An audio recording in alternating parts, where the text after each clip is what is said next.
hantida iyo dhulalka iyo maxay ahayto waxaan micnaha dhulku waa la wada dagaa dhulka ilaahay baa iska horta wax iska mal aan taasaan belief gareysnahay dhul baa la isku dagaalay waxaan micno lahayn guriyihii baa la iska gubay waxa caruurtii baa la laayay dumarkii baa la barakiciyay waa dhibaato Soomaalida waa wada dagaan especially luuq ha joojiyaan maxay dhibaatada haysato inta dhimatana Allah naxariisto waa runta dagaalla ka socdo state-ka maamul goboleedka Jubbaland ma wanaagsano horta dagaal sideedaba dagaal wiil inuu ku dhinto ma ogiyo wiil kuma dhasho Soomaali ayada eber iska dhigtay waxa ku dhacday kii dhintaaba waa aniga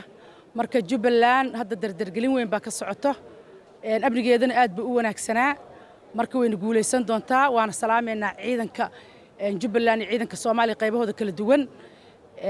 waxaan kala u mahad celinaynaa shaqada uu qabtay madaxweynaha Jubbaland mudane Axmed Maxamed Islaan shaqo weyn buu ka qabtay Jubbaland wuxuu ka qaban jiray iyo soo hadda u kala sifeeyay marka waxaan leenahay waa guul horaan loo socdo waxaan kaloo rabaa inaan ka hadlo inta ku dhimatay horta Allah u naxariisto inta dhaawacana Ilaahay ma aragtaa u boogadhayo Jubbaland waxa kaloo ka dhacay gobolka Gado degmada Luuq qabiilo waa isku dagaalay dadna waa dhinteen inta dhimatay Allah u naxariisto labada dhinacba inta dhaawacana Ilaahay u boogadhayo ayagana waxaan leeyahay baaq waxaan u dirahayaa baaq nabadeed in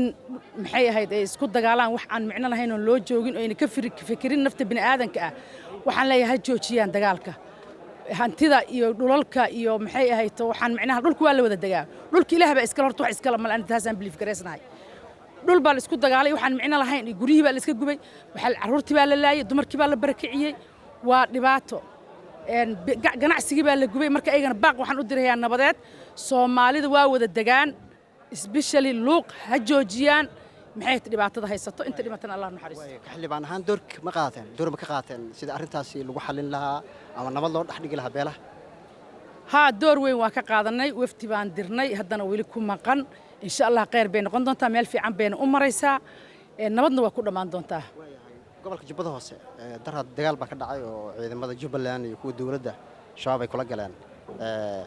bal ka waran dagaalka soo dhacay iyo fariinta xildhibaanada ay dirayaan walaalow dagaal baa dhacay dagaalka dhacayna dawladda waa ku guuleysatay waxaan leenahay ii sheeg ciidanka Soomaaliyeed ee Jubbaland ku sugan guul baad gaarteen Ilaahay garabkiina ha galo gobolkana nabad buu noqon doonaa haddana waa nabad wax dhibaana kama jiraan insha Allah inta sii ku dhamaan doontaa fogeysiis farxad leh haddii aad joogtid dalalka midowga Yurub UK Canada Australia ama New Zealand xawaalada World Remit waxa ay free ka dhigtay dhammaan lacagaha loogu diray Premier Wallet ayadoo ku gaaraysa in ka yar 5 daqiiqo ka faa'iideyso fursadan oo lacagaha ugu dir ehelkaaga iyo dadka aad jeceshahay Premier Wallet